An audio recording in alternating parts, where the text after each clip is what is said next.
Hello, you've reached the voicemail for Master Police Officer Ed Tinkem with the Patrol Services Division. Sorry, I'm unable to take your call right now. If you wish to do so, please leave a message. I'll return it as soon as I can. My normal working days are Monday through Thursday, and I work afternoon, evening hours. If this is an emergency, please hang up, dial 911. Thank you. Record your message at the tone. When you are finished, hang up or press pound for more options. Yes, hello there, Officer Tinkem. This is William Montgomery speaking. You spoke with me in great detail yesterday. I appreciate the conversations. Obviously, my number here, 970-825-4421 or 970-412-5463. So I just had a little afterthought that I wanted to share with you. Before all this had happened, with the McDonald's issue, this concept came up, the exact same concept of formal warnings if the business owner gives them versus if the cop needs to give them. And so thinking about it again, I had recalled a dispatch conversation I had with somebody in dispatch over that exact issue. And I went ahead and had another call. I just tried it again, called dispatch, asked them if it's kind of the same thing. And basically, so what I'm trying to say is that I believe there is potentially two incompatible or logically incompatible contentions here. I don't know how else to say them, but here's what I feel is butting up against each other. So on one hand, I was told by dispatch that otherwise they field calls and ask very specifically, like you were saying vague or specific. They felt as though that they have a protocol that's pretty clear cut to field calls, such that they require that the business owner has personally informed the person to leave, and that if there's no other disturbance and if the person isn't otherwise told to leave yet, that they are not to dispatch people out to that location yet. And so the other side of that, the contention that we have, is that when, for King Supers, for example, when the cops showed up there, they started off simply telling us, the business owner would like to tell you to leave, and we're acting as their agent. And so I understand that when a business calls, that it could be confusing as far as the situation is, if it's if it's a disturbance or if they're violent or things like that.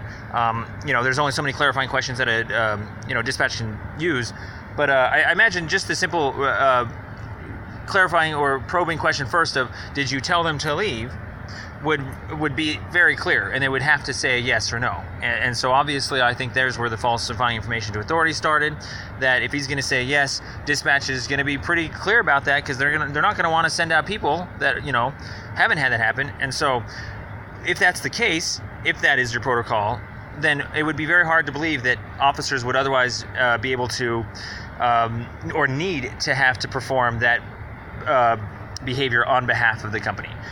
Maybe a reiteration, like, hey, the business owner told you, we're just letting you know that we think the same thing, but it doesn't seem like there would ever be a need for that.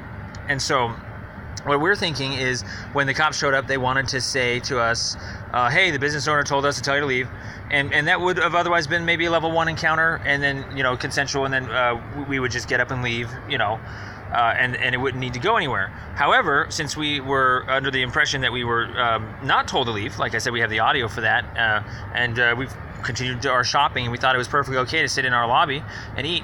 When the cops showed up, of course, the first thing we're going to ask him is, are you detaining us? And so they jumped to yes, and what we're thinking is, when they said yes, or when we said yes, they had to start going down the new path of using the detaining as, or at least justifying the detainment by reverse showing an investigation that, yep, see, you refused to leave, that, they told you to leave and you refused. Well, when they started off the conversation, they didn't say that. They just said simply, hey, we'd like to let you know that the business owner told us to tell you to leave. And so they started off on the foot of their own, acting as their own agents, on behalf of the company, just doing a normal private property formal warning. But then once we got detained, that's when it jumped over to this investigation, which now if we're gonna be detained, we're gonna want to find out if it's legitimate or not. And there's protections in place, Fourth Amendment rights, and you guys have protections that you would otherwise need to be clear with your questioning. Otherwise, if you're vague, then you don't even have anything to articulate for your reasonable suspicion. And so in this case, it looked like they wanted to do the nice thing of telling us on behalf of the company to leave. But then on the other hand, when we started being detained, they had to go down the path of, well, the business owner did say that you refused to leave. And so what we're trying to do is just hold them to that fire of, is if you're going to use that for the reason to detain us, and it's clear, then you would naturally have to follow up with the business owner. And I don't want to say this, but if they're going to be that clear cut, The maximum length for a recording. Finish your recording after the tone.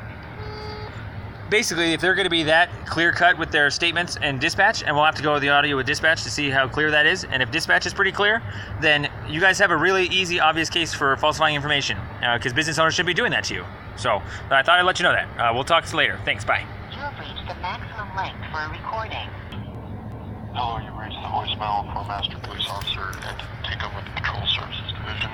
Sorry, I'm unable to take your call right now. If you wish to do so, please leave a message. I'll return it as soon as I can. My normal working days are Monday through Thursday, and I work afternoon, evening hours. If this is an emergency, please hang up, dial 911. Thank you. Record your message at the tone. When you are finished, hang up or press pound for more options.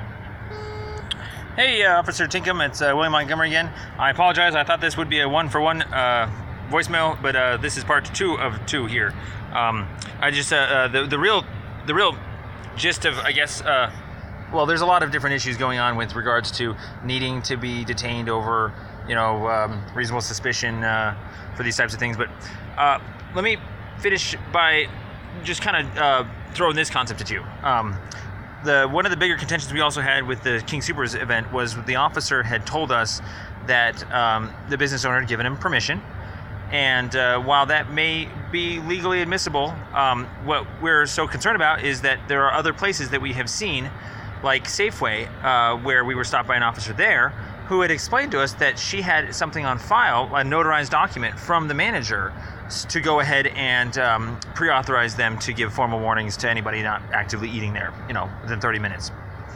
And so after the conversation with the officer here at King Soopers, I asked for information relating to that relationship, that contractual agreement, and he didn't give any. He didn't look at me or anything. He just ignored me. And so that's one of the biggest issues we have is is a business owner allowed to give that pre-authorization live for let alone at all?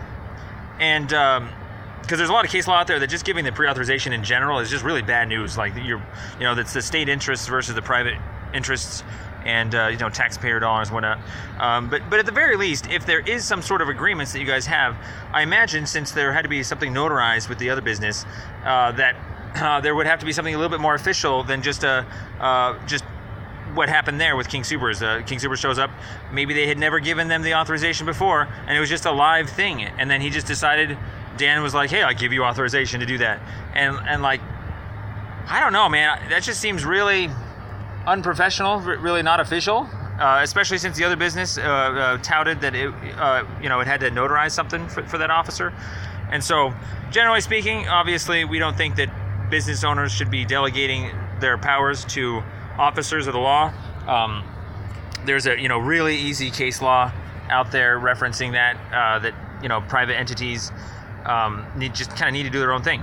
And so kind of like I said with the dispatch call, you guys usually field your calls such that the business owner has to kind of do their own thing first and inform them. And so, I understand there are situations where they don't want to approach them themselves for fear of this or that. But, I mean, you guys literally can't be chasing skateboarders down, that they don't want to talk to because they're nervous. I mean, if they want to... I hate to say this, but Dave and I, our ultimate argument is, if you guys want to be in business with the public, then you got to handle the public to some extent. And but nevertheless, like I said, if you guys want to have some sort of trespassing contractual agreement with these businesses, or if they want to have it with you guys, that's fine and dandy. We just would expect it to be official. We've seen like Portland, Oregon, they have a trespass. Let me think the actual wording about it. They call it a. Let's see here. I got to get the wording just because that way you can look it up. But it's a whole big agreement concept that they talked about. Come on, where's the word? Contract trespass program. And basically, The conditions, it's like by signing a contract with the police department, property owners agree to let police officers warn and then arrest people who continue to violate conditions when the owners are not present. And so I just imagine that would probably have to be something a little bit more official than, retroactively live, done on the spot, just there, Dan and that cop. And so, sorry for rambling. It's just, we just wanted to point out that Safeway said that another cop said they had to have something notarized with Safeway, the manager there. And so, in general, we would just like to see any and all information with regards to authorizations as agents in general. And so, but nevertheless, I think there still is significant issues with, falsifying information to authorities, and then also detaining people to issue them private property trespassing exclusionary order notices. Ultimately, let me just sum it up this way. My brother and I are very, very concerned about a database that the city keeps on file for trespass notices that should be exclusively private property ran, with just like pictures or whatever database they need. You don't need someone's identity. You're approaching the maximum length for a recording. Finish your recording after the tone. Basically, you don't need somebody's identity in order to ban them from an establishment. So you guys are keeping this totally useless database. Actually, it's proving your human trafficking potentially of all the false imprisonments. So that's really bad. So there's no need for that. But anyways, talk to you later. Thanks. Bye. You've reached the maximum length.